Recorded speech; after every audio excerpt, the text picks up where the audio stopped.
Okay, so good evening, everybody. So here we are for our renewed version of the webinar of the staff room, and we have this evening myself, we have Hasan, Dermot, Neil, and Sarah-Jayne. So I'd like to welcome Neil and Sarah-Jayne to our group of three, and what we're going to be talking about this evening is SEND support through technology. And really, we're looking at from a variety of perspectives: primary education, secondary, and then SENCO perspective as well. So I think it's going to lead to sort of, we've got a couple of videos, a couple of live demos, and as usual, some banter in between. And just like on talking about banter, Dermot has given this to us as our homework. And so Dermot, you can respond to that as you wish. You're very welcome, Helen, of course. Yeah. Welcome back. Yeah, well, look, delighted to be back. And as you say, Helen, we're kind of looking at revamping a little bit, and we've introduced or invited two more guests, and Hassan is going to take a much more front of camera role this time around. And Hassan, you've been delighted to be working on a teaching and learning activity, of course. Yeah, as always. I mean, when you ask, I jump to. When Captain Dermot Walsh, Sir, when you say something has to be done, we all do. We follow suit. Yeah, I created a quick video following on what you were doing, and I kind of cheated a little bit, but I'll let the video explain a little bit. Will I start things off? Cool. Let me just share my screen.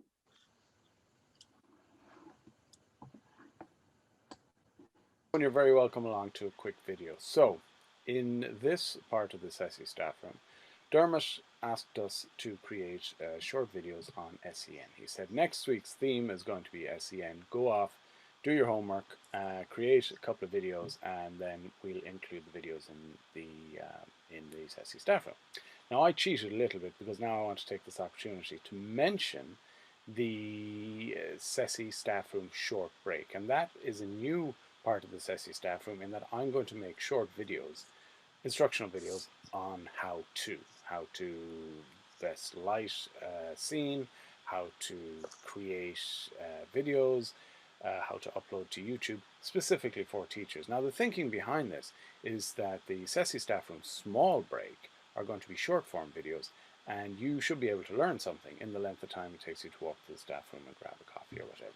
So back to my homework from Dermot. Dermot turned around and he said, right, next week's theme is SEN. So go off, create a short video on SEN. So this is my video. Now, as a technician, I get asked an awful lot. We have a student with, can you find a machine that does? And those can be any number of things. Today I'm going to cover voice to text or speech to text. Now, because it's one of the most common requests I get, so will you go off and buy a device that does, or can you find a piece of software that does? To be honest, it's my job to then turn around and look at what's on site and what equipment is already there that will serve that purpose. So today I'm going to talk about a functionality that's in my own MacBook. It's 13, 14 years old. I haven't done anything special to it, upgraded to the solid state drive. But one of the things it has is a very, very functional speech to text tool. Now, if you look at the keyboard on your Mac, you'll see a little FN key. If you double tap the FN key, it'll start the process of setting up the voice to speech. So double tap your FN key, set up voice to speech, and in the meantime, I'll jump into a document. We're in the document now.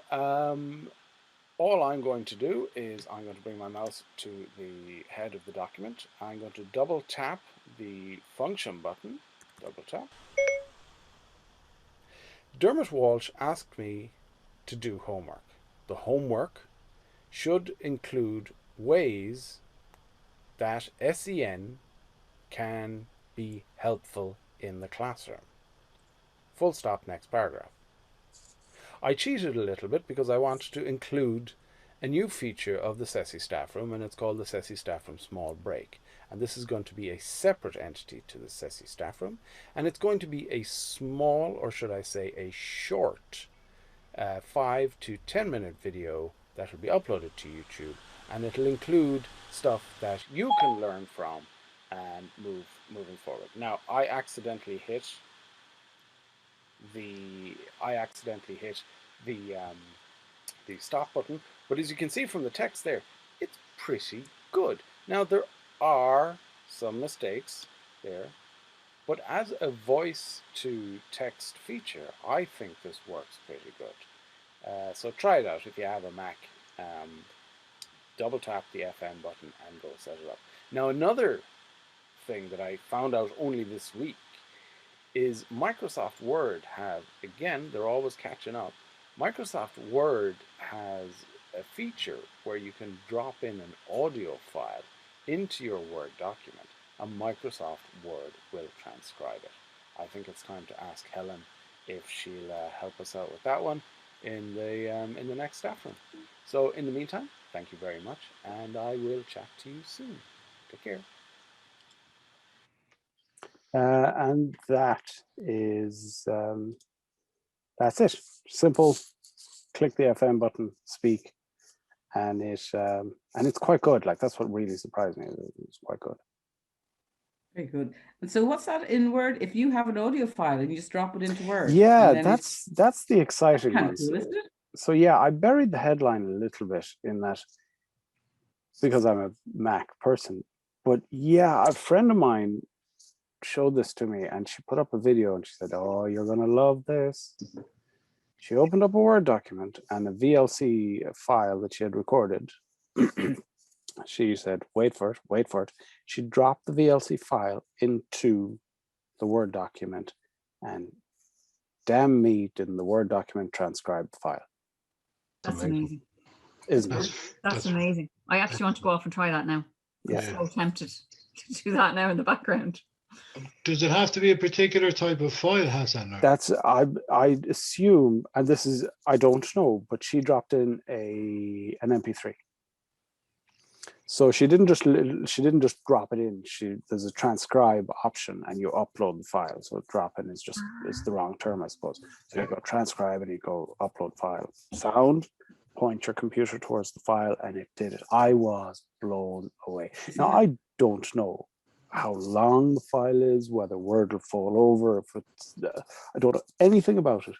The story is, the headline is, take a file, drop it into Word, Word transcribes it. Good luck, I'm out of here. That's amazing. Imagine you do a big long interview with somebody and you just bang it in. Like, that would be incredible. Because there's another functionality for that as well, and there's a tie-in to a so again, long interview with somebody, whoever we're lucky enough to get in the staff room. Mm-hmm. And the more popular the staff room is going to get, the more we're going to have to consider getting subtitles. Oh yeah. Yeah. And you can drop in. So again, you get the Word you take the audio file, get Word to transcribe it, and then you can create subtitles, or you take the actual video file, and this is somehow a tie-in. I need to nail her down about this. And you drop the whole video into it, and it throws the video back with subtitles. Wow. I mean, yeah. Hello. Yeah, when I heard or saw PowerPoint do live subtitles, it was just like, this is amazing. And you can get live subtitles in whatever language you want. Whatever language. And just the power that immediately gives students, who don't have English or have limited English when they come into your classroom is just brilliant. Yeah. And I know it's purely from a functionality point of view. Like, I remember seeing it at CESI, the conference 2 years ago when there was no zombies or apocalypse. Sarah-Jayne, you were chairing that teach meet. Yeah. And who was it that went up? Stephen Howell, was it? Stephen, yeah. Stephen went up and he said, is there anybody here that can speak Arabic? And sure, you throw a couple of Arabic words at it and it knew what I was saying. Yeah. Brilliant. And like that would be a game changer for parent teacher meetings. I know in school we would have a lot of parents where English wouldn't be their first language, you know. And when I heard about that it can transcribe into live, like it translates as live in front of you into text, I thought, oh, that's it, the game is up now for loads of the students. Yeah. Great idea, Sarah-Jayne. Yeah. The only person that can interpret is the student himself, and it's like, and you have to have the conversation about the student through the student. It's so difficult. For doing research, you know, when you have to type up or transcribe an interview, it's like a 20-minute interview takes an hour to transcribe. So that's unbelievable. Yeah. Wow, that's unbelievable. Yeah. Yeah. And actually, it's kind of on that, you know, we have students that, you know, highly intelligent students, but they just can't read or write, say. They can say their whole stuff out. It goes into Word, and then, you know, and then they can just press, and this is just a normal Word dictated text, but then they can use the accessibility tools and they can read it back to them. And as soon as they spot a mistake, then, you know, it just supports their what is a limited, you know, written language, but it supports them in getting themselves down on paper. And look at the whole point of the video was to, from my point of view, looking, so what does the school already have? So when I get that, and it's always handed to us, handed as a document, we got approval for funding, which now if you got approval for funding and the student gets it, sound. But if there's a worry, or if teachers wondering, well, do you know what, I think, do we have anything that might support the student now, this minute? So when it comes to the transcribing, it's so good on normal everyday machines that we don't consider it special anymore. The iPad has it, Google Docs have it, Word has it. You talk to the machine and it takes stuff down. There's some of the televisions have it. So, you know, like it's a game changer for me listening back. So I could type something and then I listen back to hear the mistakes, because I was watching the text going up there, and as somebody who's dyslexic, I'm watching the letters going, I can hear what I'm saying, but that doesn't match what I'm saying. Do you know, so that being able to listen back, it's truly a game changer. Anyway, I don't want to hog the show. Pass it on. Baton. As SENCO, you get recommendations in, and that this child needs specific software to help them read, and a computer, and it's this huge bill for stuff. But then you get, well, it comes with the computer now. There's no extra necessary. There's no extra training in software. It's just there. It just makes all that so easy. Yeah, which is amazing. Well, what I'm going to show now is ties in actually with what Hassan and Neil have been talking about there. So I'm just going to talk about the ease of access tools that are available in Windows 10 machines, right? So I'll show you where the dictation function is in Word as well, maybe, but just the ease of, now not the accessibility tools that Neil spoke about, maybe we'll do that again the next time, but this is just the ease of access tool. So I'm going to try sharing my screen here.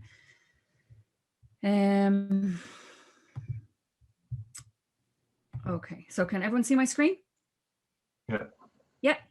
Yeah. Okay, so and I'll be quick as well, but this is just handy. So when we're talking about ease of access in school, we obviously use a lot of technology now, and with the move to remote learning and a lot of, you know, there's still some students working from home and teachers working from home. So it's important that they can get their computer set up to make it as easy as possible for them and to make the learning as accessible as possible. And like you mentioned, Neil, this stuff is available for free now. It just comes with the computer, right? So to get to the ease of access tools, like you could type in down in the search bar, ease, right? And you get a list of all of them. Okay, so ease of access, brightness, high contrast, mouse settings, right? But what I like to do is to use the action center. Now the action center is down here on the right in the taskbar, and people never really use it because, you know, you're used to typing in the search bar. But if you go to the ease of access center, and some of yours might look like this, and you hit expand.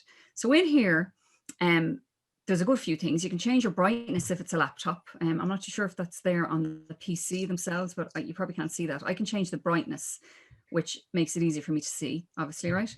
And then there's things like screen snip in here for screenshots. But if we go to all settings, you can see here, you get the normal settings, but down here is ease of access settings, okay?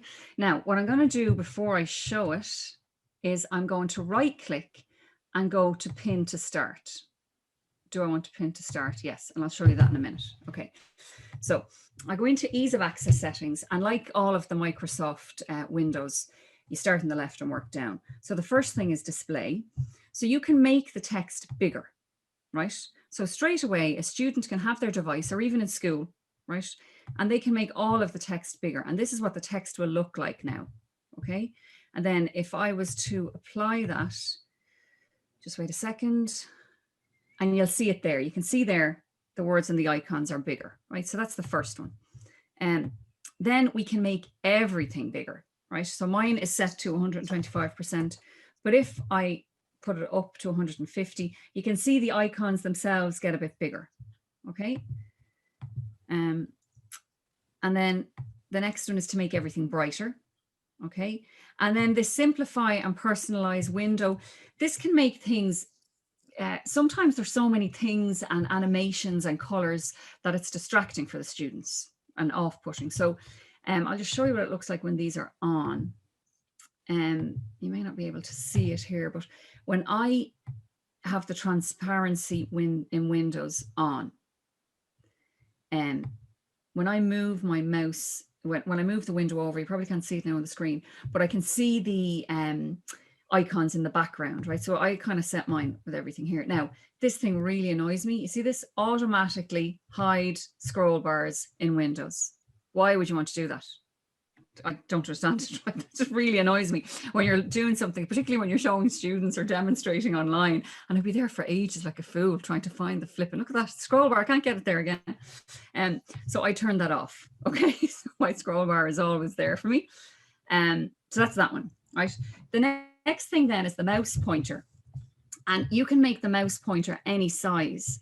Now, again, for a student who is maybe working from home and is trying to demonstrate something to you, that's a good thing for them. But as a teacher, when we're teaching our students, I don't know about the rest of you now, but a lot of our students use phones as devices. And during lockdown, they didn't have laptops, right? A lot of them didn't have laptops. So if your pointer size is bigger and you're demonstrating something or pointing something, even going through a slideshow, having a bigger mouse makes a difference, particularly if you're demonstrating how to use some new technology or something. It can get lost on a phone screen, the actual points where you want them to go. So that's one of them. You can also then obviously change the color. And again, they can pick a color they like, and it just makes it easy for them. So they're trying to personalize it. They feel in control of the whole thing, but it makes the learning much more accessible for them. Now, there's also then changing touch feedback. So you can show visual feedback around the touch points when I touch the screen.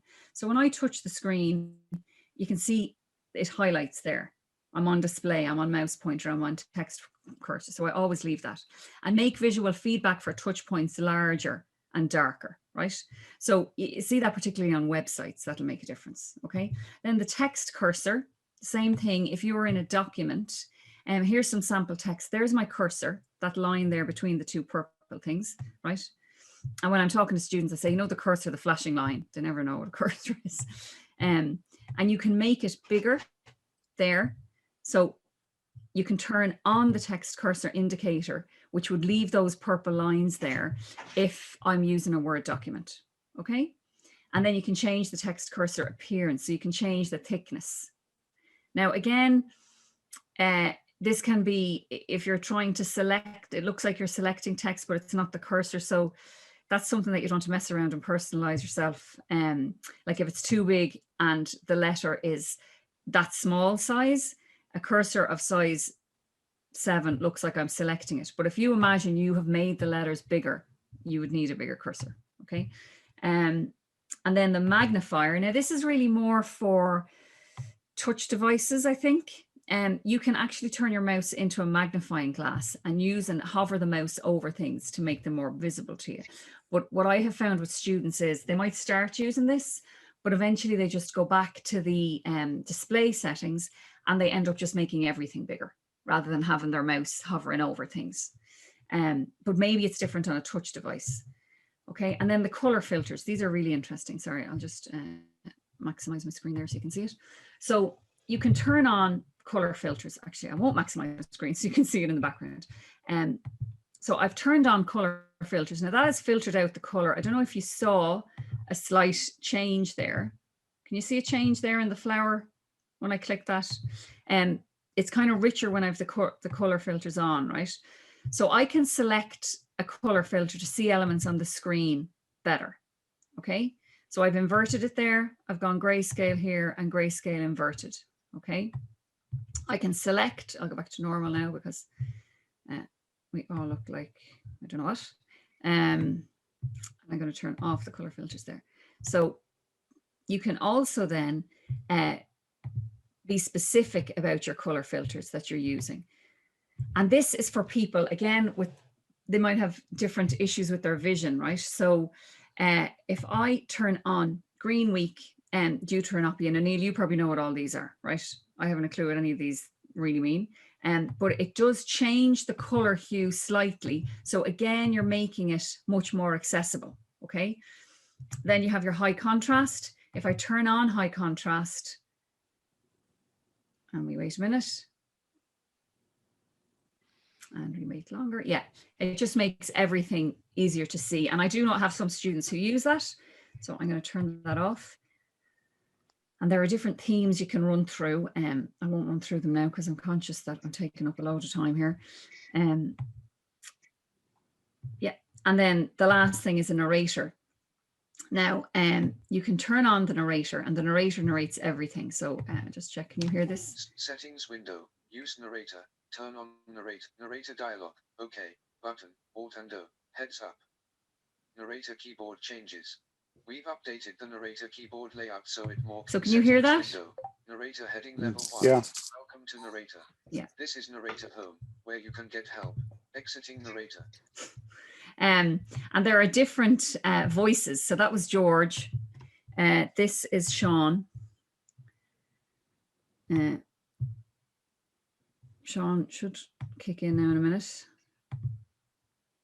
Settings window, use narrator dialog, OK, button, Alt and O, heads up. Narrator keyboard changes.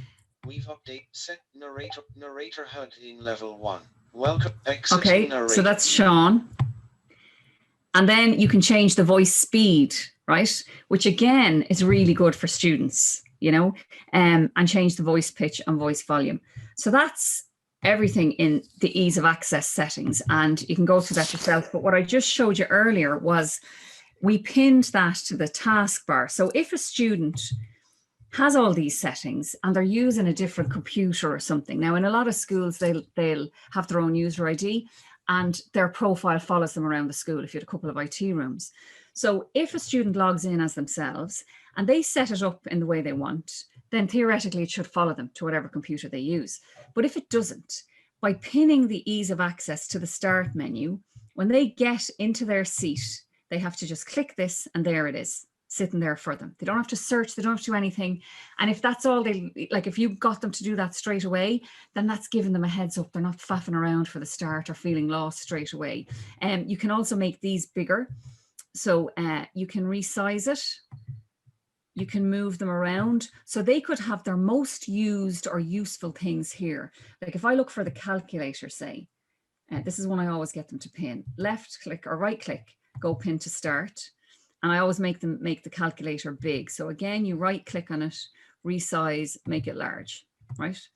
And then even better than that, once they've done that, I don't know where the calculator's gone now, oh there, is to pin it to the taskbar. So if they right click it and go to more, maybe that one doesn't pin to the taskbar, the calculator definitely does. So you right click, more, pin to taskbar. So now their calculator, when they open up their computer because they've saved all their stuff, their calculator will be sitting here.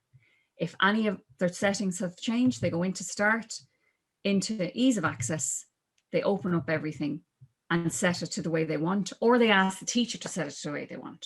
So that's just a really quick overview of all of those settings. And the narrator thing in Word before I leave is right. Of course, I've changed this now. Let me see, I just need to make this smaller again, typical. The narrator thing is right there on the toolbar. So I always forget where it is. Yeah, it's sitting right there, but I just need to change my display, make my text smaller. apply, and then it should be sitting there. It looks like a microphone. You can't miss it. And it's available in all of the Microsoft products, and it's just called Dictate. I hope I haven't ruined. Is it if you have a subscription it's available, or in the standalone versions? I think once you have an Office 365 ID, Okay. it's available there. Yeah. This is taking ages. No, I do think it's, well, that's, we're waiting. I think, oh, there we go. There we go, yeah. Have I made it too? No, I haven't made it. I haven't made it small enough. But it's up here if anyone wants to look for it. It's up here on the, it should be up on your settings over here. So you'll see it. There we go. It's kind of getting smaller as I go by it. Something funny with my computer. Yeah, you can just go into the search bar and type in Dictate. Now I can't because your menu is on top of it. But anyway, yeah, maybe somebody else can demonstrate it as soon as I go up there. Don't worry, Sarah-Jayne. I show it in OneNote. Okay, perfect. Same thing. Yeah. And then in review, I think you can go to the accessibility options. Check accessibility. Yeah. And then read aloud. So those two there are for when you have text and you want to. Yeah. Immersive reader is there somewhere in that. Yeah, I think that's in the accessibility tool, is it? Yeah. Immersive reader, yeah, there. Yeah. Yeah, for when you have the text. Yeah, there's the immersive reader there. Which actually, just to add on, that has, it allows you customize the page color and the font and how many words per line, and do all similar things, but embedded into Word as well. You could actually go through that in half an hour. You spend half an hour going through all the functions in there, wouldn't you? And Neil, I have a question. Is there, there it is. That's just the Dictate. Sorry, yeah. Is there a place, is there sort of a resource that you can see, like things like, best colors and stuff to set, if you're doing settings on, let's say, OneNote or anything? It depends on the person. There's some people, require things with a slight orangey or yellow, or some people require green. So I think you're best, if somebody has that additional need, just ask them, or ask the, if there's someone that can talk to you about it, or ask the SENCO. And it's very easy just to change, the colors of the background of 5A OneNote to whatever it is. Yeah, and that's what those filters are for. So you're right, the SENCO would know, and the students would know themselves probably what suits them. You would hope anyway by the time they got to secondary school where you were, Helen. But that thing of having it in the start menu on every shared computer, having it front and center is just it's such a powerful subliminal message about everyone. Everyone's included. Everyone has the right to access this stuff in the way that they need. Yeah, do you know what? That's actually a great idea, because you could you, Hassan, you could get that added to the profile. The way when on it's easy done. You could have that in for every single computer. That's even better. That makes more sense. You can have it for a specific. You could have it only to come up in specific classrooms. I know there's some classes they don't want any sound at all. Yeah. So you could have, let's say, computer room 1 and 2 have all those accessibility needs. Computer room 3 does not, but computer room 3 is never going to be put in that situation. So it's very straightforward done. Yeah, I'm actually going to write that down for next year to make that as part of the open up, that there's some script there that just sticks in on the start menu straight away.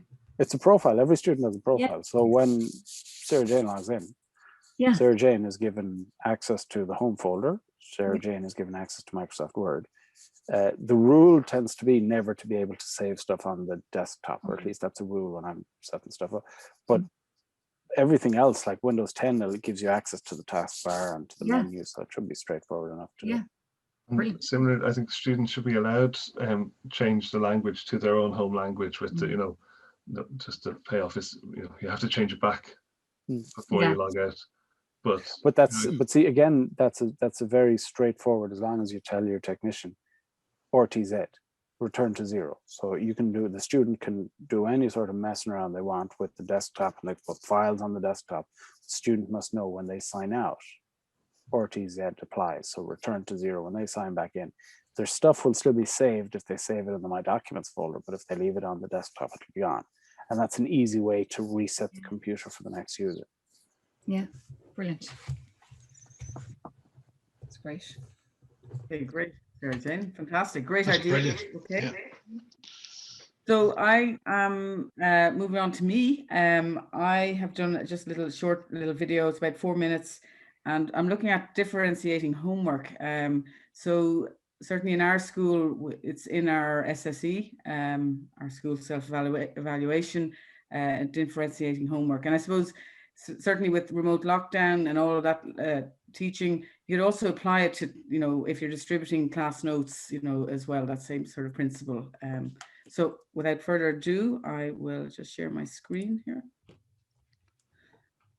Okay, now where is this? Oh yeah, there we go. Okay. So, oh, now hang on, did I remember to share sound? No, okay. Is that okay? In this video, can you hear that? Explore using OneNote to differentiate homework. So I've got the online version of OneNote here, but I also have the desktop version. It's OneNote 2016, which I like to use because there's, you know, some extra functionality. Particularly, it's with insert. You can record video there as well. So that's why I like this earlier version of OneNote. But in the online version, I'm kind of going to focus on this. It's because I want to show it from students' perspective as well. So what we have here from, you know, as a teacher, you may have homework for let's say the end of this week. So what I've done is I've created 2 pages, both with the same file name or page name, I should say. And this, you know, let's say for one section of the class, you want them to, you know, to basically go to Quizlet, click on that link and work through that exercise there. But for this, let's say another section of your class, you're a little bit more explicit here. So what I've done here is, like, I've changed the page color. Okay. I have put it in bullets.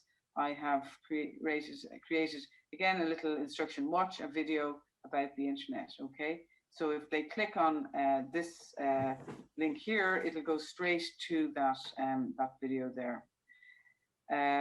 For the second task, let's practice touch typing. So really what I want to do is just show you, you know, if you haven't done it before, how to create that link, you know, in that sentence.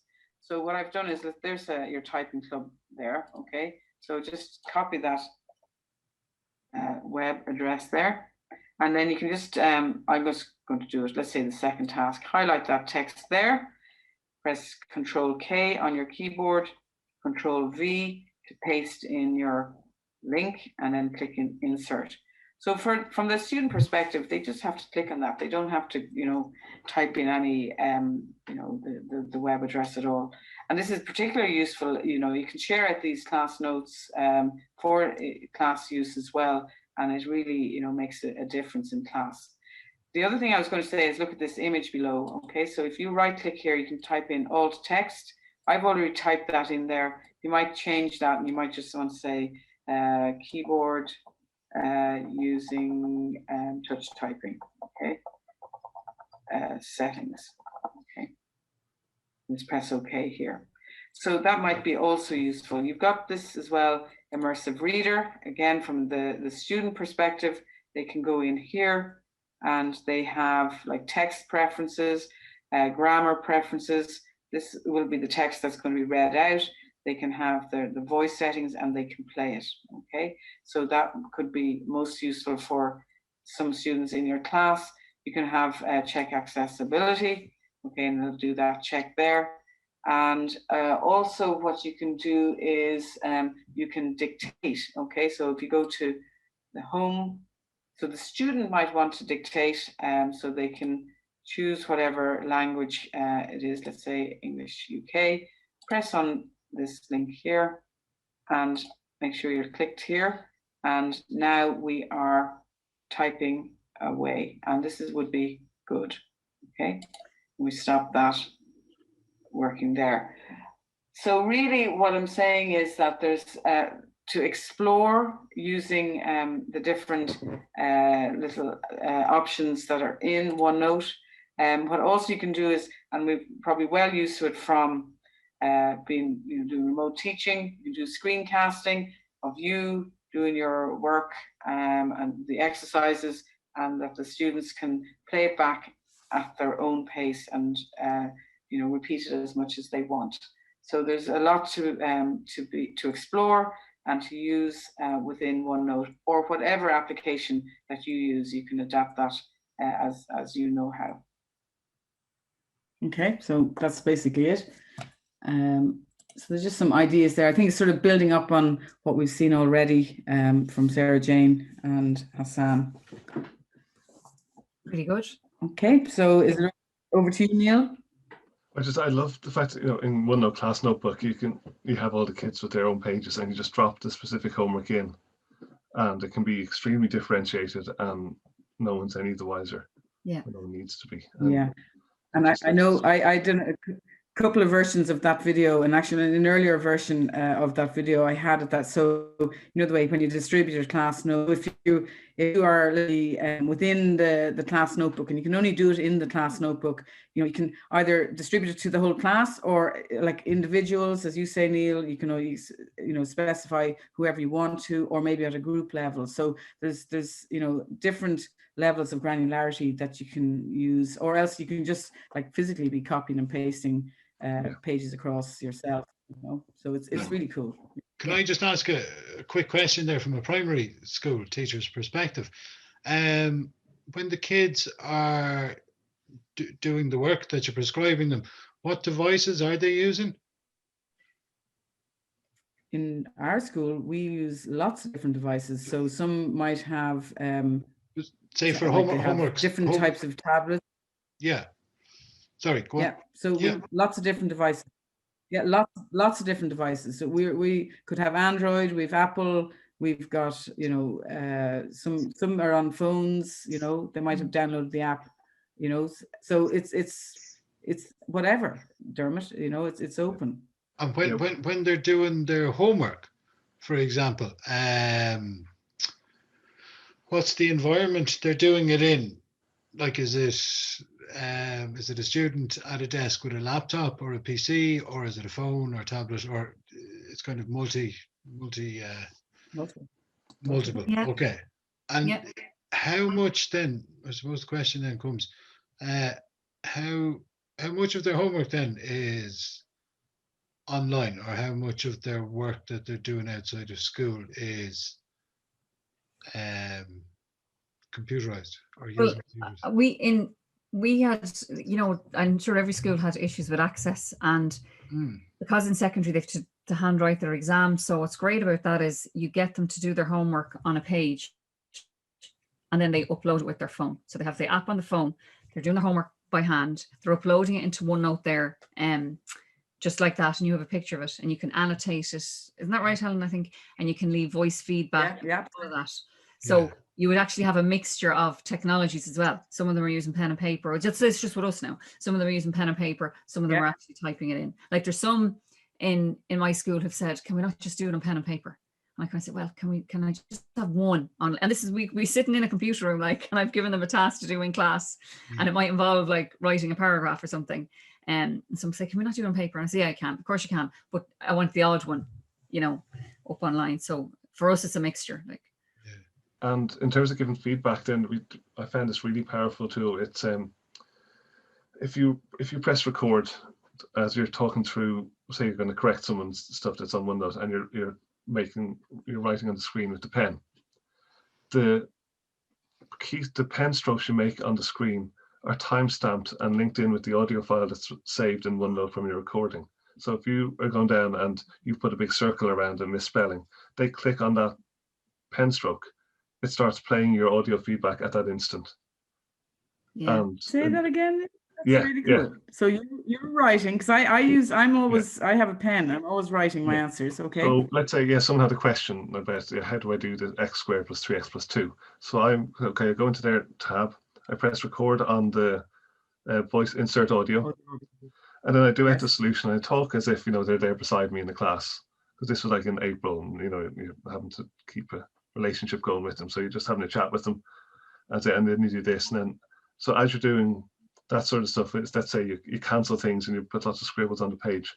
Two things then, when they come back to look at it, they can press play on the keystrokes or press play on the audio and hear it all. But if they want to know, like, what did that scribble mean there? Why is there an X squared on the 4th line? If they click play beside every pen stroke has a little play button beside it if you hover over it. So if you press the play button at that pen stroke, it starts the audio file at that instant that I drew X. And that means they can go into the feedback you gave them at any point. That is incredible. Yeah, and it also has incredible. Yeah, there's an ink to replay function as well, where you can select all the pen strokes and press play, and it just runs through them step by step in the order in which they were drawn, or written. So you can see the steps one at a time. So it's like they're back in class, except it's under their control and and it was amazing for giving feedback when there may be one computer between 4 siblings, and there's no guarantee to get anyone, or students who are school refusing can still be part of the class. So there's just these hidden tools which just blew my mind when I saw them first. Yeah, that's amazing. That's amazing, because a lot of the time when the red biro is out and you're looking at it, if it's out of context, you're going, ugh. Yeah. Do you know? Whereas you're putting every mark into context. Yeah. What do you mean by that? Yeah, I love that. That's brilliant. It's so powerful. I have to get a touch screen. I don't have a touch screen yet, so I'm going to try that. Yeah, I have to get one. Because I end up like you know yourself, like you just said, Hassan. You end up and what you were thinking when you're writing, but like if you see it looks like spaghetti. I'm sorry, red spaghetti. Yeah. And there's arrows going. It helps, I think, center the kids. With who will take a lot of. They might like. Hopefully, they like being in your class because there's a feel to it. And then the feel of that class is transmitted back into the feedback to get in OneNote, because it's your voice and your really bad handwriting and the same color ink you use in your OneNote, which goes up on the board. So it all, hopefully it's good flashbacks rather than bad flashbacks to your class, but it connects home to school really hugely, I think. Yeah, that's brilliant. Okay, I'm going to try that. I'm writing loads here now. This is great. These are all reasons to justify the spend on the touch screen as well, Neil. This is when I went to the new school that had the touch screens, I just used OneNote for 4 years of maths, and then you have everything saved. Yeah. In class notebooks, so everything that you've ever done. Yeah. And it's been amazing for like department planning, because you this cool thing you found there, you put it in, then you go, oh, just copy it into my OneNote, into my maths department plan notebook, so everyone has access to it. It's so cool. That is really good. An hour of just OneNote cool bits, but that's for another. I'm going to talk about it. But Spreadsheets. I'm sure in other applications, there's lots of different cool. Other applications are available, yes. You have to say that. Yeah. Just that's the only one I've experience of. But so I can't speak to others. But let's bring it down a bit and talk about Excel. Yeah.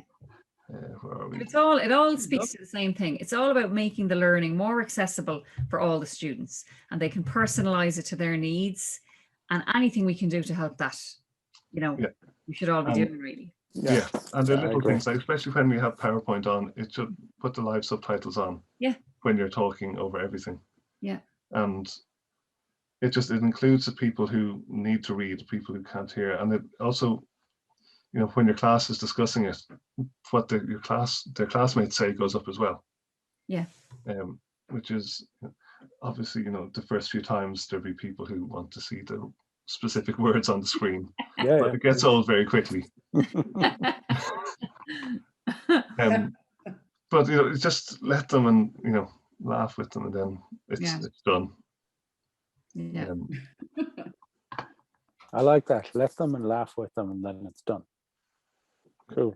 Very cool. In OneNote, then, can you do in OneNote? Not yet. I did send out a tweet, just because the guy who is lead on OneNote, he seems to hover over the OneNote hashtag on Twitter, And I did. He did get back to me, like, why would you want that? And then I explained why. Okay, cool. And then, who knows what will happen. Yeah, it's on their list now. Yeah. But yeah, all you can do is say, I'd like that, please. Mm. It may even be there now. I haven't used OneNote since last year. So who knows what that stuff is. I think Mike Tholfsen is his name. I can't remember. So what I'm going to talk about is how we might use spreadsheets to help support the work of SENCO and the learning support team, and then senior management in working with the additional support needs demands in the school.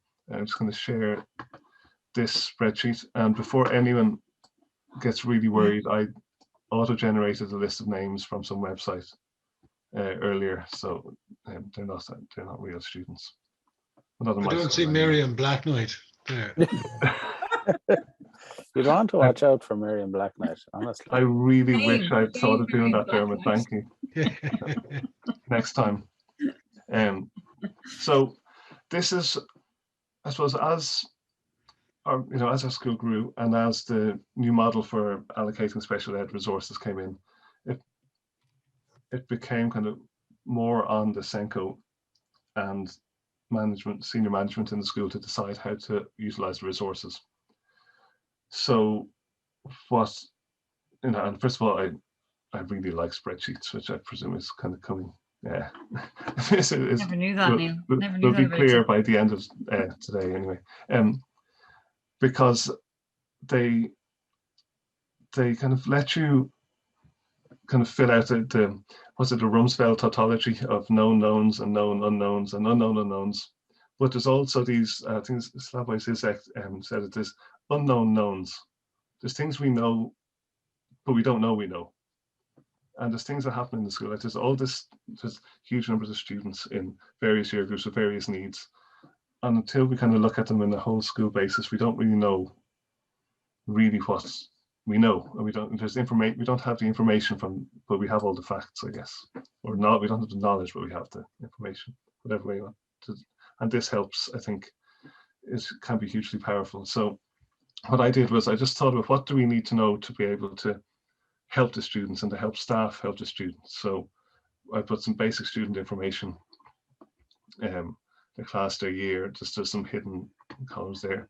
So a lead teacher, so the teacher that would be in charge of updating their student support file and kind of liaising with the parents.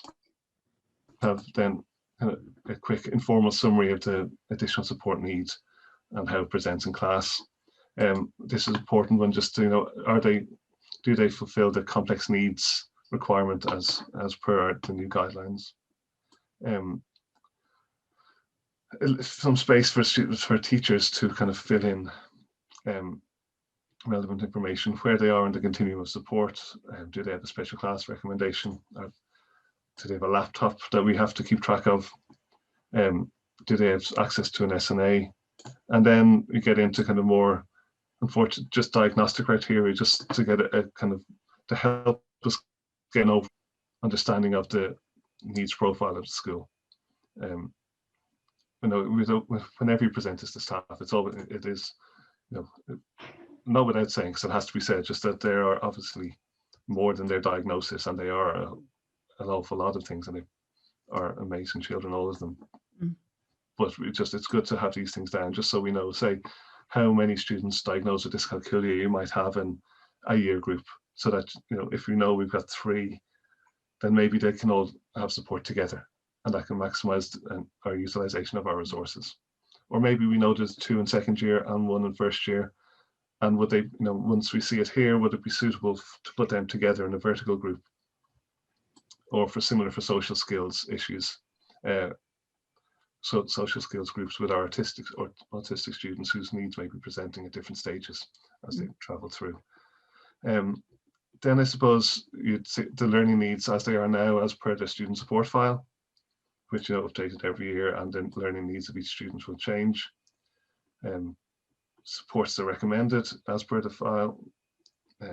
So that should be supports received. The green and blue column should be supports received. So what it is we're actually managing to provide for students within our allocation, And then, you know, is what they're getting commensurate with what their needs are? Well, hopefully it's going to be yes, but it's just good to keep track of that. Is then, if it's not a yes, is it good enough at the moment? Because, you know, we just have an enhanced need there that we can't meet the perfect needs of everyone. And if we think it's good enough, it's good enough. And then there's space here then to keep this file live and relevant is the lead teacher possibly might read the reports of the few students under their care and just make a note about what any themes or trends they see. So if somebody say, if the Kenesha Hamby, there's all the reports are, you know, would work better, but isn't paying attention, needs focus, lacks drive, lacks, is too often looking at the window. These things that, if there's a theme there, you can go, okay, well, we need to work on Kenesha's attention skills, and have a look back and see, is that a need? Is that something that we should have been aware of? And it just lets you put all the information that we know already in one place. That makes it easy to access and easy for, say, the SENCO to be able to look at it in one place. It then also lets you, you know, use pivot tables and stuff to see. So in this pivot table here, I just did in each year group how many students are autistic, and just to give a simple idea so that we know, and this can get more involved as necessary. Or we can filter out, let's say we just want to look at the 50 years because we know we have a few hours that we want to support some of the 50 years. So to make sure that the 50 years are getting what they need, and we go, okay, it helps us see what 50 year looks like, or what how many students are Irish exempt in the entire school. And it just can happen really quickly to let us know we have this many students who are going to need this much support. I think it was transformative for my practice in that it helped me, once you put stuff down on paper like this, it helps me anyway understand the needs that are coming into school every day. Yeah. And it does look intimidating, and it is intimidating at the start, but once it's filled in once, then every September you only have your first years coming in to put data in. Yeah. And remove the 6 years. So the first time it looks a lot worse than it is. Let's put it that way. Yeah. Who fills it in? Yeah. I suppose in the first year I did when it was the whole bunches of years into this, I did it because I wanted to make sure it worked before I subjected anyone else to it. But then there'd be a teacher, say the teacher's in charge with transition from sixth class to first year. They'd have all the information, and they'd either be able to pass on the specific files. Like it's, you know, if you've got 120 students, you're not going to have 120 sets of things to come in. Like you could have quite a number, but it's not. Once you're familiar with this, it's actually quite quick to put in what it is we know, and then the lead teacher then would update things. Once the, say, student support files are created, then those would go in from the lead teacher, which might be, depending on the size of your learning support department, you might be dividing all of these students by 6, and each lead teacher will do that amount. I think it's really powerful that it's all there. It can all be looked at. You can then look at, say, the number of your autistic students compared to the whole student body, or how many students with dyslexia are there, how many students with a laptop. That helps, feed into your reasonable accommodations and how to do in-house exams and set up laptop stuff for all that. So there's all these things that it helps you know before you've got out of the blocks in September, just that this is coming, and it's predictable then. It's a very SENCO stuff. It's very unpredictable, but once you have all this stuff in place, you have a very definite list of things that have to be done, and helps organize as much as possible. That's amazing. Yeah, it's really good. amazing. And would you give that to them, the way, so obviously this would be confidential, there'd be confidentiality issues and all that, right? So yeah. Would you can filter it by class, so you could give it to the class teacher, the needs in that particular group, couldn't you? Yeah, I suppose you'd give, if you're talking to, it depends. It's very neat to know in that, like, yeah, that's what I'm saying. Teachers involved in the lives of the students need to kind of, they need to know what's going on. So say the lead teachers would have, you know, access to this. But if I was talking to a whole staff thing, you'd give some of the information. An overview, like, of the whole thing. Yeah. It is a hard thing. It's something I haven't quite squared in my head, is about how much to put down in a file on a server somewhere, even though it's a password protected file behind a logon password, behind a computer password. It still worries me that, you know, if something went wrong. Yeah. But it's the same thing, you know, you don't leave, in the past, you wouldn't leave your entire student notebook open with your door open and then go off for an hour. So it's the same thing. And it is data that's coming from the department that's saved on their systems anyway, isn't it? Well, this would be stuff that we would get from, say, school transition, or based, the lead teacher would look at the psych reports of the incoming students and distill it down and figure out what it is we need to be doing, or the SENCO would do that as well. Yeah. And so as a teacher, sorry, Dermot. Keep going. No, I'll go after you. So as a teacher then, in practice, if I noticed something in my class, or if I had a new group of students, I could go to yourself or whoever's in charge and say, listen, this is the list of students in my class. Is there anything I need to know? Do I need to be changing if I'm projecting on the board? Is there something I need to know? Are there 2 or 3 with the colors we need to watch? You know, all that kind of thing. That'd be very that type of thing I would probably give to all staff at the start of the year. Again, people do differently because of the GDPR issue, but if, like, in the presentation at the start of the year, and there's certain things you need to do in your classroom to, as per the student support files or the needs of these students. Like, if you have this student, then you can't have a whiteboard, you have to have it slightly yellow.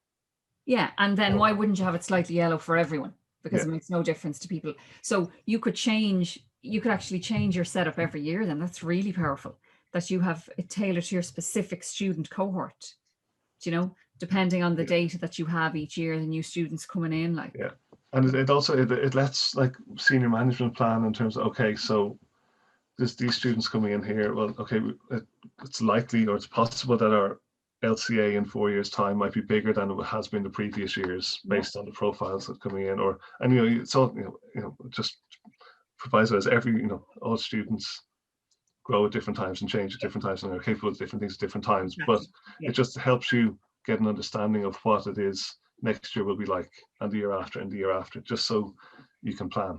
Yeah, so you're just forecasting, and then you can budget based on your needs. You could decide that we need to put aside some funding, you know, or an extra set of laptops or an extra set of things like that. In 3 years' time, we're going to need more of this. That's amazing. Yeah, that's brilliant. There's one thing that strikes me there, obviously, is the automation. Do you think in any ways that we're going to move towards a system where there's going to be one nationwide database with that type of info? Well, if you think about it, right, if you had one nationwide database with all of that information in it, and each student had a profile, then when that student logs in, it's going to automatically change to their needs. Anyways, that's not actually that hard to do. I wouldn't like an automated system, because I think the SEN team is all about the student. Like, they have diagnoses, they have needs that come in, they have additional things that they need help with. But but the information you're putting up, Neil, is what I'm saying. All it is there on pod for you, isn't it? P-pod. But P-pod for us once it. Yeah. Maybe is it the GUI, the graphical user interface? Because that's essentially what you've you could obviously use Access or anything like that. Yeah. But you have found a way of manipulating spreadsheets and making them accessible. And that's guess what we're talking about here tonight, isn't it? A lot to do with accessibility. Yeah. Learning to use filters and count if, and just a few simple functions. And you've made it look nice and attractive and readable and very usable. By novices, like. Whereas, like, essentially, do you know what I mean? On a normal PC, that's just in your file management system. Anyways, you've just found a way of manipulating it towards your needs and making it, readable. Because we know it, we have all this information. There's no point in recording it and then not sharing it. Or exactly. Similar, you know, when you using conditional formatting around, say, the exams, or not exams, the, say, assessment tests you might do with students, just so that you can see, not that you're comparing them with each other, but you can see is someone's mathematical ability completely out of line with the rest of their ability. Yeah. And if you use the colored conditional formatting in Excel, suddenly those things pop up and you can go, Yeah. holy God, that person has a need I never knew before. Yeah. And it's just that visual thing is really powerful, and it's Yeah. all there. It just I needs mean, to be what you're doing personalized. is you're using the data, and it's data analytics at its basic form is the wrong, but it's the analytics of the data, and you're building a big picture. Mm. That's a touch of class. It's very cool. Yep. However, Yeah, go on. all right, okay. So there is a number of ways that we use technology, and one of them is for administration. Yes, and that's kind of seems to be what that is. Like, how the big question then, Neil, is how do the kids use that in a teaching and learning activity? So, the way you have manipulated the spreadsheet, Yeah. is there a way of teaching kids how to do that and for them to actually learn those skills?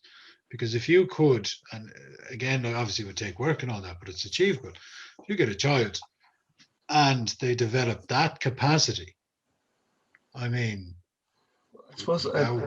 a couple of years ago, when we started a new school, I had a chance to redesign everything, maths as well. And okay, January, it's a data January. So we did, data stuff in January for every year. And we used census at school and just copied it all into Excel. And then, right, first we're going to clean the data. So I bet you there's some lad who said he's 73 foot tall. And suddenly they can analyze data, and they can, okay, put a filter on it, and then they are getting, your scaffolding is hugely, because you're telling them exactly what to do, Yeah. but then they see suddenly, wow, I can do loads of stuff. Yeah, and then again, like as you've done, like you've made your work simpler, better. You've enhanced your capacity. Like, I mean, isn't this like what Sarah-Jayne is saying about accessibility and using all of those options, and what Helen has shown as well. Like, if you could merge all of that together and give the kid the capacity again, or the skill set, and the imagination, because it's serious amount of imagination. And then there's obviously like higher level skills. Like, I mean, there's amazing systemic thinking that you've put into practice there, Neil. But like, isn't that it, to teach kids or to enable kids to develop those skills then, where they can actually do exactly what you've done and make their learning life easier, because they know best how they learn. And if we can equip them or enable them to do what you've done, Neil, Yeah. I mean, like they're, wow, isn't that? Yeah. It is missing the student voice part of that student's profile conversation. Yes. I don't know, that's a very interesting idea, to somehow build a different set of well, I mean, from columns anyway. Yeah. So you want to teach the students to analyze their own data. Oh yeah. Oh, 100%. Oh yes. But that's how we do it. Do you know what I mean? Like, yeah, like Hassan, what you do, yes? Like you make your working life more efficient, you build your own capacity, you build your own skill set, and that makes you a successful and dare I say it, a handsome man with a fantastic haircut. But thanks very much. If we can equip kids with those skills, where they can manipulate their working life, which is obviously their school life and their education, at this stage that we're talking about. I mean, like, how would they learn, or what would but I think they be able to do? But my question is, are you asking students to analyze their own data to make their lives better? And surely the reason the data is being put there or collated or gathered was to help the educator have a bigger picture, an overview of, okay, so if we use Hassan as an example, so Hassan can analyze his own data and go, yep, Hassan is good here, he's good here, he's good here. Yeah, he's great. The teacher looks at the data and goes, every Friday he's a bit janky at 3. Like that's where the data analytics comes in. Is like there's a trend here, and the trend is Friday at 3 o'clock he's a bit janky.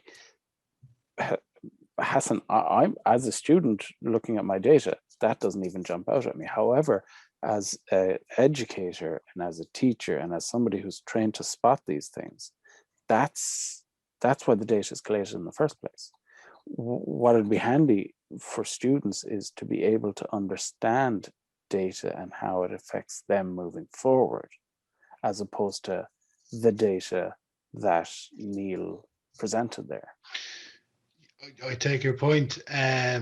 What maybe I'm trying to talk about is the meta level skills that Neil has enacted. So Neil, when Neil comes into it, his position as you're the SENCO in your school, is that? Yeah, there was two of us, but yeah. Yeah. So when you've come in, you're obviously, there's a learning curve to figure out what the job is all about, what needs to be done. You figured there's a way of structuring and putting a kind of a systemic order around the jobs and the tasks that you have to do, and that enables you to communicate as well to your colleagues or to your peers. Yeah. Broadly speaking, like the thing. So what if you could teach a child to do that, Hassan, where they could sit down and, like, I think as Neil said, you don't need advanced skills to do what you've done, Neil, but yet your thinking and your way to communicate it is highly advanced. What I mean is you don't need advanced coding skills, obviously, to do what you've done. It's fairly achievable. So what if you could get a kid to that stage where they could sit down and they could manipulate some program or some application to do what Neil has done, but at their level, so that they can communicate, they can express, they can organize their own learning in a much better manner, or much more efficient, or so without going down the rabbit, actually, let's go down the rabbit hole. You're doing the edit.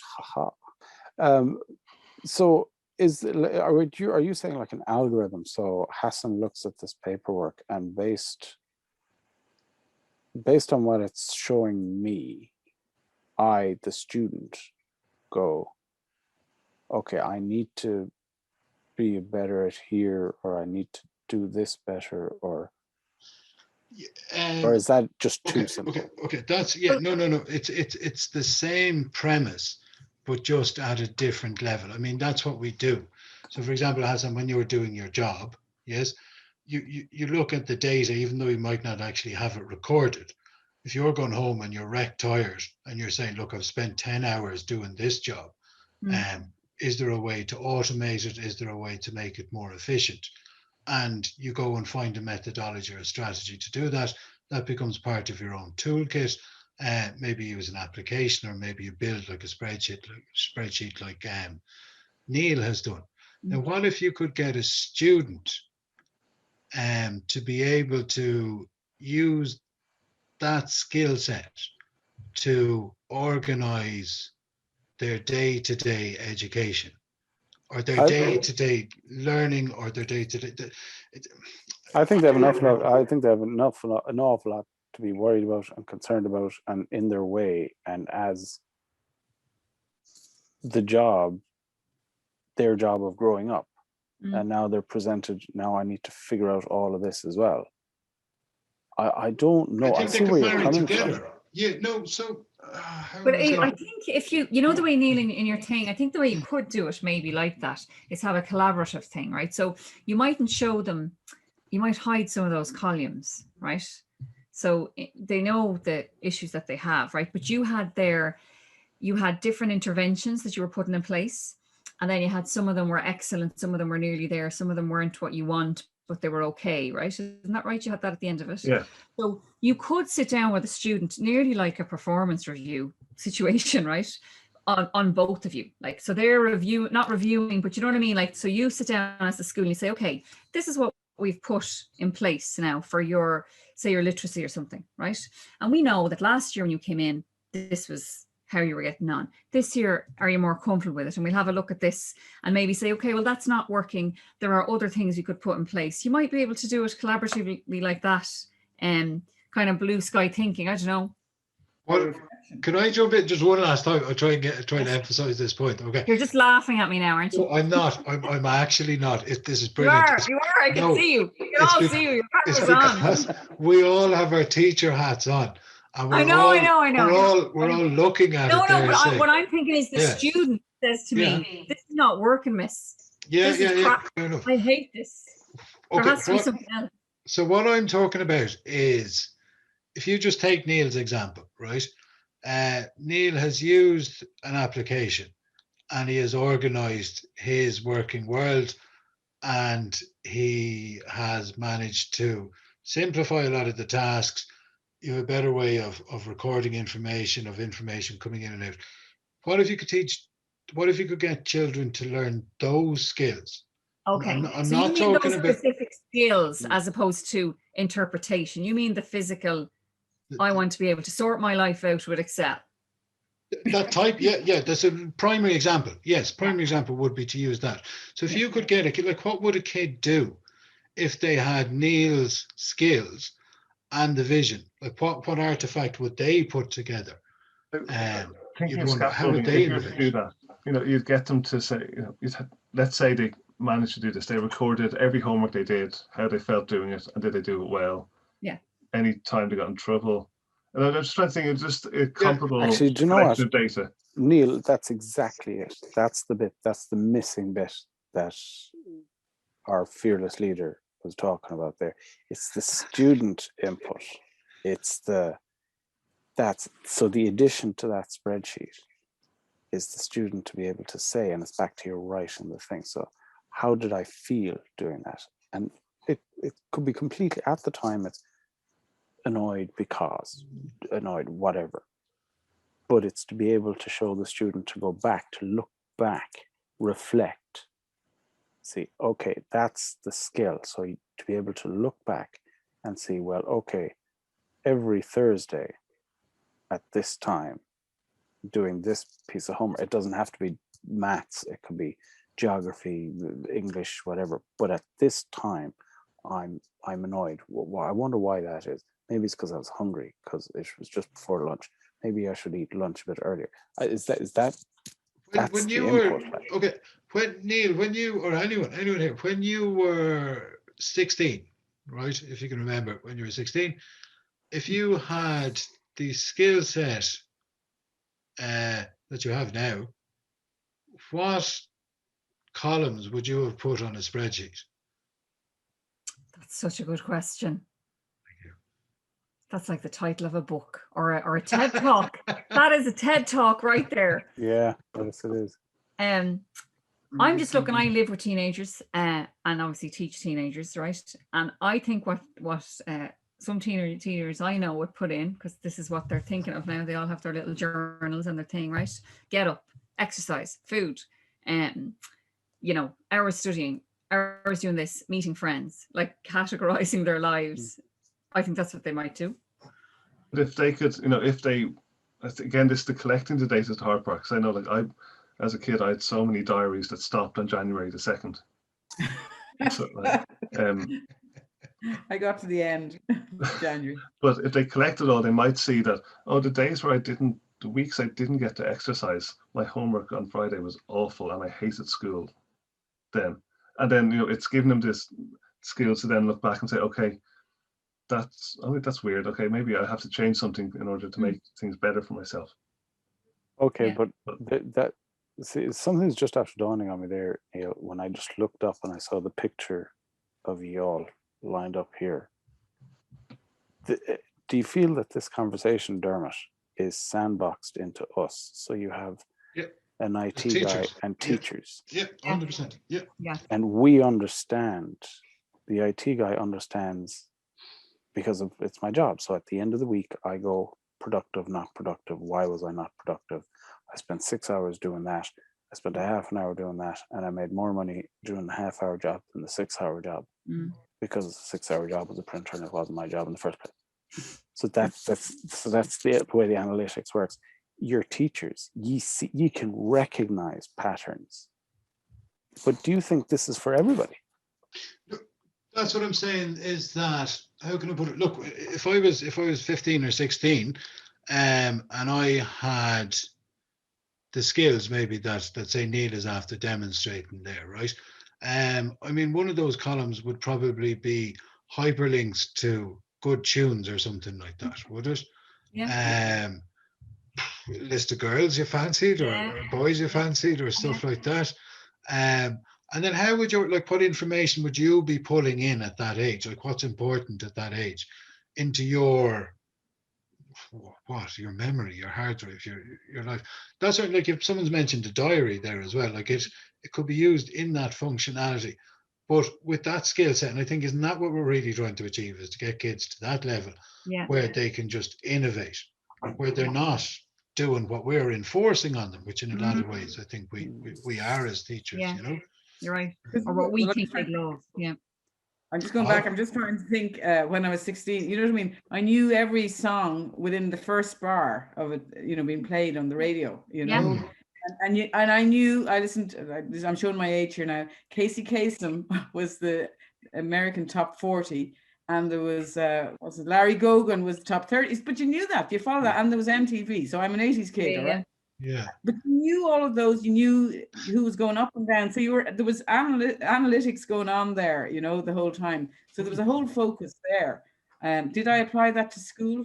Not to that extent, but certainly, you know, in an area that you were really interested in, you were doing that, you know. So I wonder, is that happening where we don't see it? Like, there's no zeitgeist anymore, but there's billions of Discord servers and fandoms for everything, that maybe it's all happening anyway, and we will never know, or can never know, because of just the way things are now. You know, because like say it was much more physical, and what I mean by that is that there were magazines, it was on the radio. You know what I mean? Sort of the medium. Like you all watched Top of the Pops once a week. The whole school watched Top of the Pops.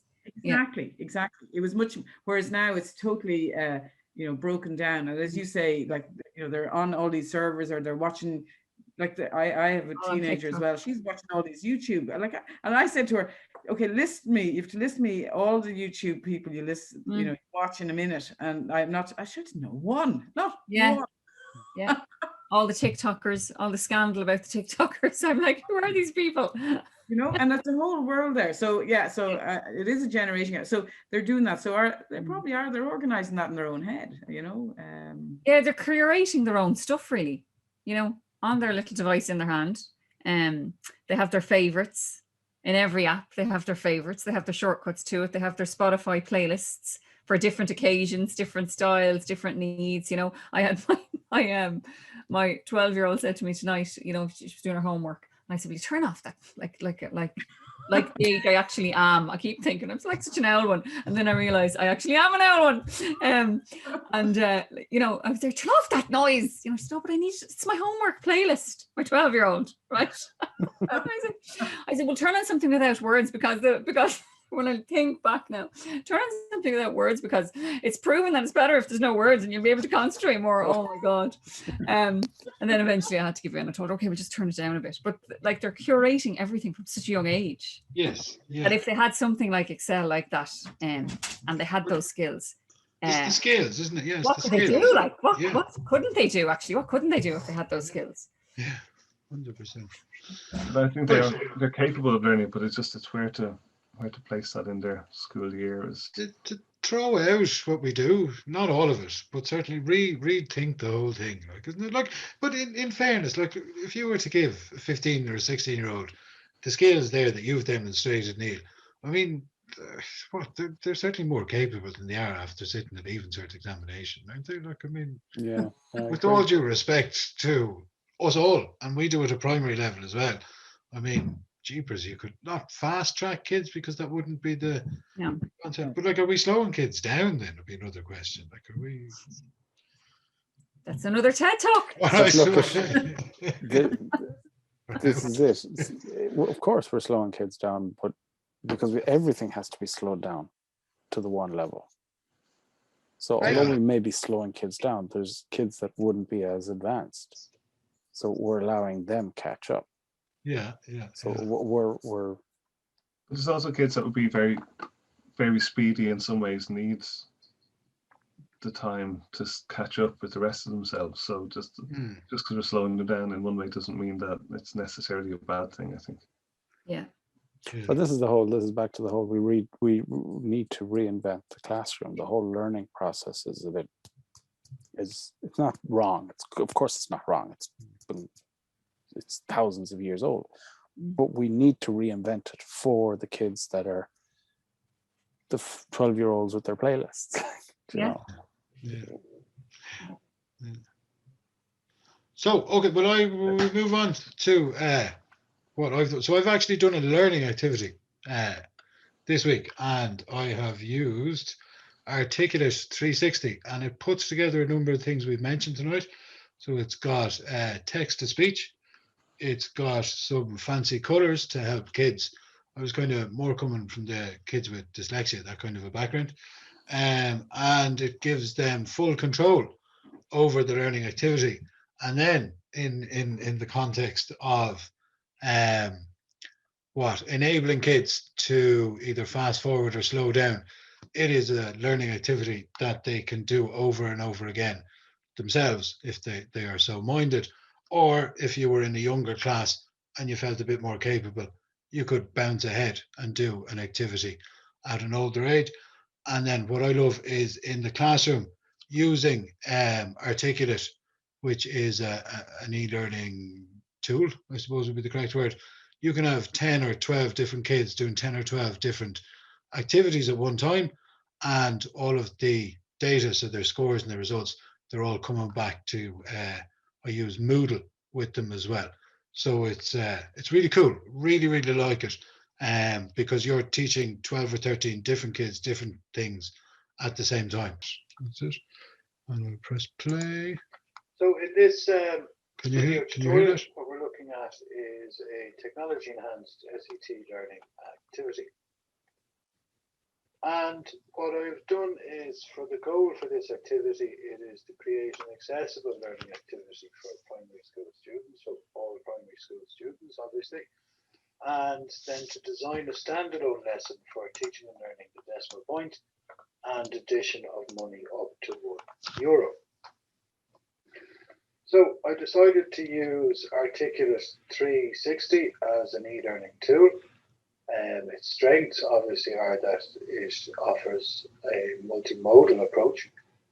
It includes video, text-to-speech, opportunities to design for summative assessment, and then when integrated with a learning management system, these results can be tracked and aligned with the student's profile.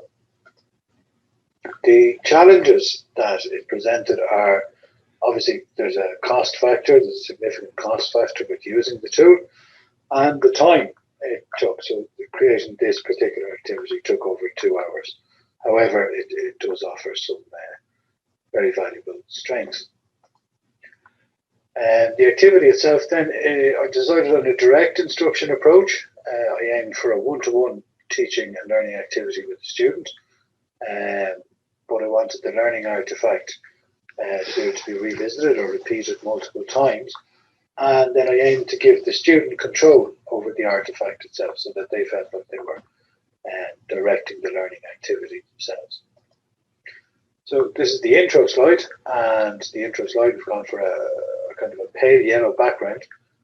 That's to aid users, maybe children with dyslexia or different challenges, to enable them to discriminate between the text in the background more easily. The text color then as well, we've got black on yellow background with a 14-point calibri text. We've added in a character to give it a friendly face, and an audio button which is user controlled, and this is text to speech, and it plays the voice recording of the text that is on the slide. The next slide then is a video tutorial where we teach about money and the decimal point. So it is a direct instruction approach. There's a play button, which again is user controlled, and that provides audio and visual assistance to the learner.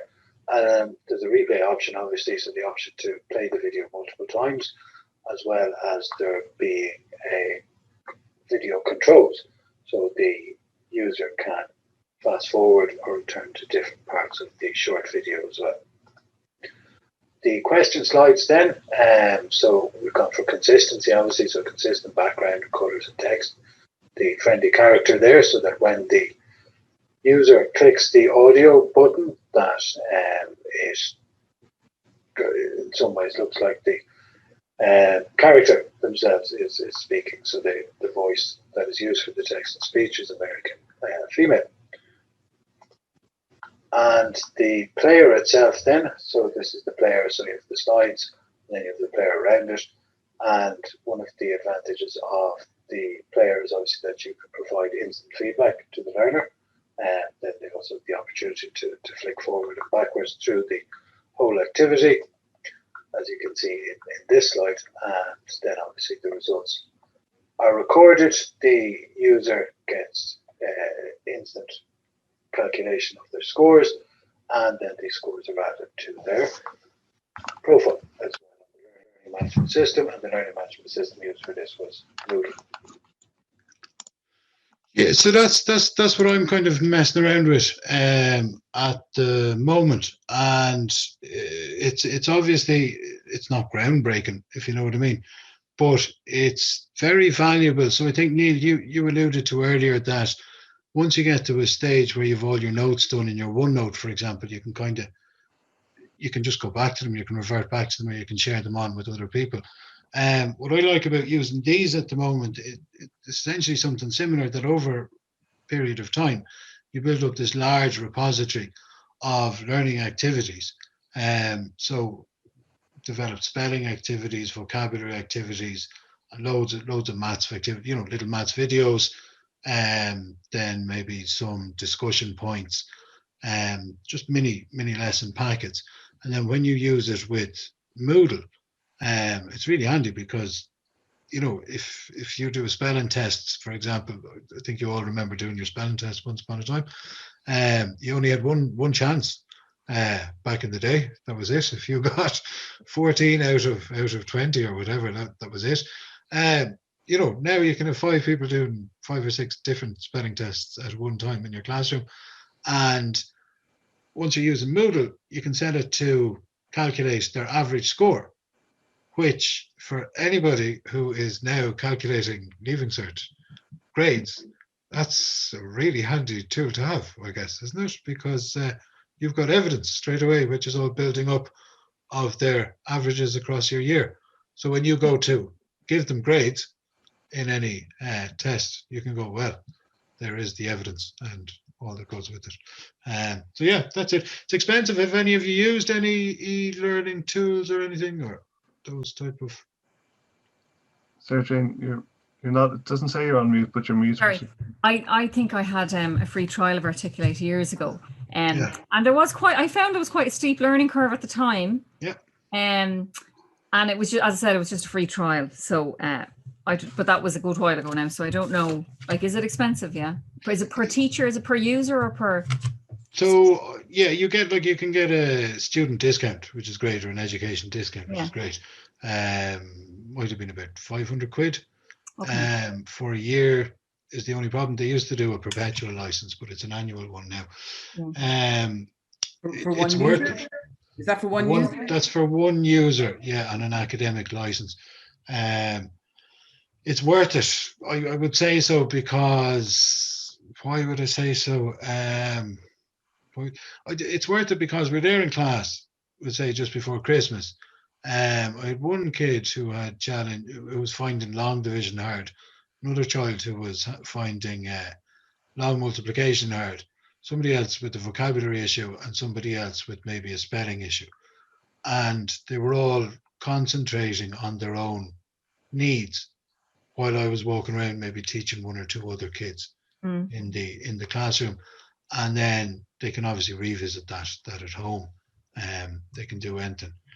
There's a place for it, if you know what I mean. Like there is a place for that type of instruction in school. You have your knowledge what and your knowledge how, for example, and that really helps, in my opinion, kids to learn the knowledge what, for example, like any kind of procedures, any kind of algorithms that you want to just have the child, to observe and repeat that type of learning. You can get fancy with it. There's some really cool things you can do. But it's great, like that work is done now, if that makes sense. Yeah. So like next year when I go to plan, you can kind of concentrate on the more flowery stuff. Yeah. But yet you've guaranteed that the children can sit down, and if a child says, oh, I've got to, or if it comes up in a parent-teacher meeting or in your own assessments, child is having difficulty with something, you're going, great, here's a link, go and do that a few times and see how you get on. Yeah. And then there's closed captioning, there's all that type of thing. Okay. Sorry.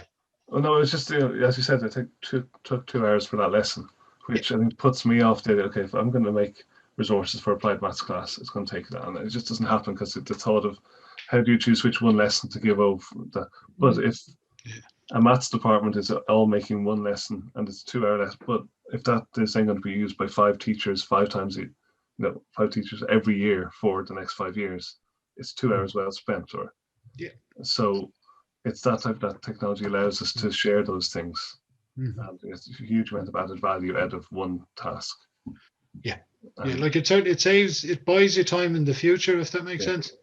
Yeah, and then look, when you get into spreadsheets and Excel, like, and all of that, there are certain tasks you can automate. So you can automate your questions. So you can do, like, I did 300 questions for, it was vocabulary tests.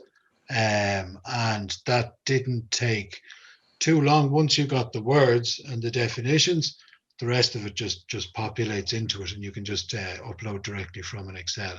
One of the pieces of software that we've used today, and I don't want to become an evangelist for, has you can make quizzes based on questions similar to one you've written in already. You just press go and it just makes a quiz.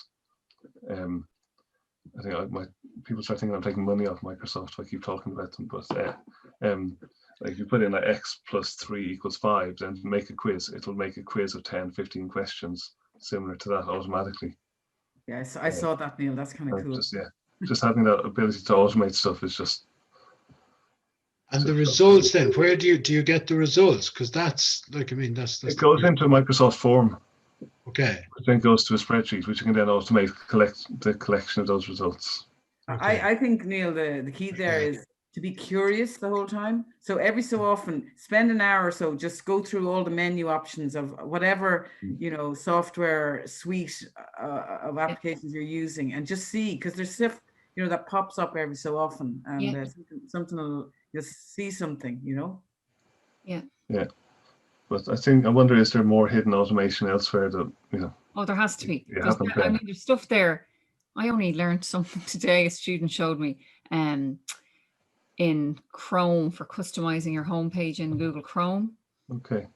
Where they can, again, we were talking about personalizing your stuff and trying to make your setup as comfortable and nice as you can if you're going to be working on your computer. And again, it seems frivolous or something, but like it is something that students in particular love, and they like making a space their own, and if you go into Chrome anyway, if you get into Google Chrome and go to, there's either a little pen in the bottom right, and you can have these lovely themes for every time you open up Chrome. You can change the color and make it really nice and make things bigger and smaller. You can add shortcuts. So if your Chrome opens up on a Google search menu, there's a little plus underneath it, and you can add shortcuts. So I was there today, and this student, she was putting her shortcut to her Office 365. She was putting her shortcut to Netflix, I think. She was putting her shortcut to something else. Yeah. So now every time she goes into school, she'll have access to these shortcuts there, and that's something I didn't know. And how long are we using Chrome, like? Yeah. There's a lovely functionality within Google Sheets. It's instant translate. So again, using the spreadsheet idea, I love spreadsheets. So you take your spreadsheet, put a list of stuff 1 to 10 in one column A. Apples, oranges, bananas, computers, school, house, mother, father. And then as a coding exercise, you go to column B and you go equals open bracket.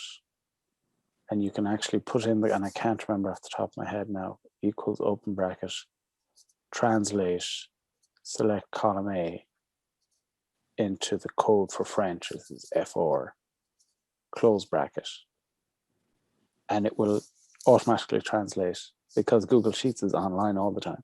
Yeah. So all it has to do is use Google Translate to translate cell B to whatever is in cell A. Then take your button, drag it to the bottom, instantly translated words. That's amazing. There's So it's no- coding, and here's a problem I need to figure out. Yeah. Mm. There's one I was trying to do that for definitions, Hassan.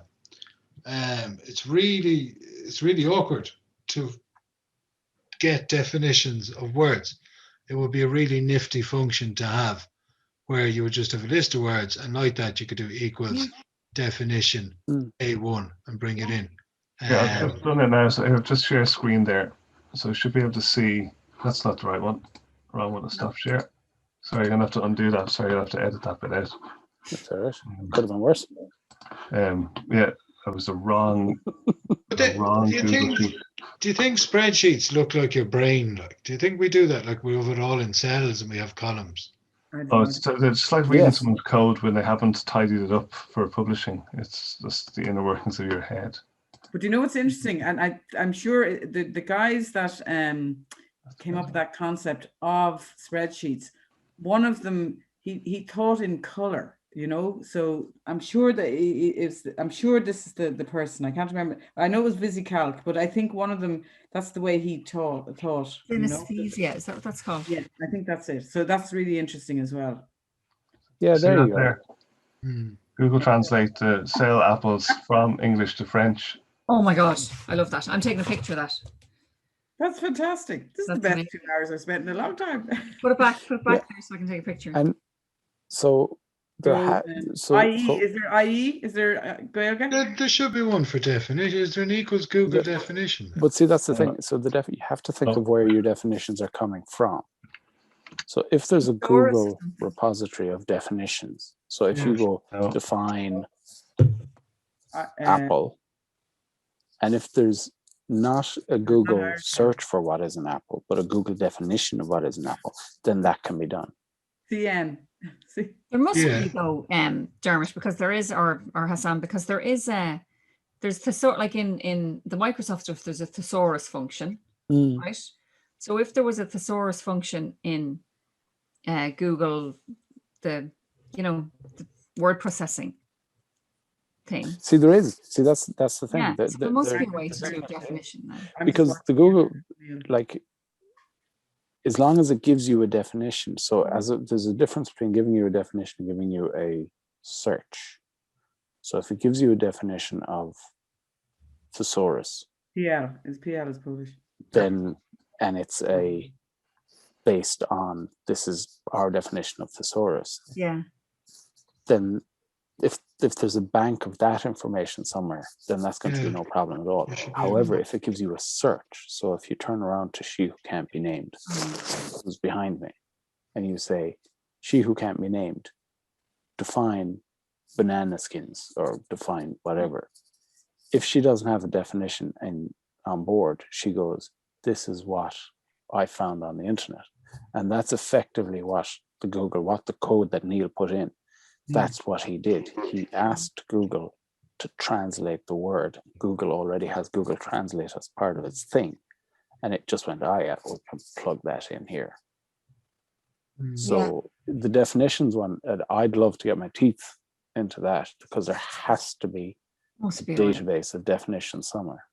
So yeah, there's a couple of things that I've seen done. I couldn't figure them out. Was where they wrote Visual Basic. They connected with, like, there might be sites like dictionary.com, and they would take the search bar, and the search bar goes into a cell, and then you go equals, say, cell A1, for example, and it just drags it into the search bar and then throws up the definition in the next column over. And then like that, you have 1,000 words and you just drag it down and it pulls it in from there. Which is, that's the closest I've seen. I couldn't get it working myself. And then what other ones are done? That's what you need your RPA for. The robotic process automation. would There do you go. that. Yeah, like I mean, teachers in a few years will be laughing at us saying those. Yeah. Yeah, doing that.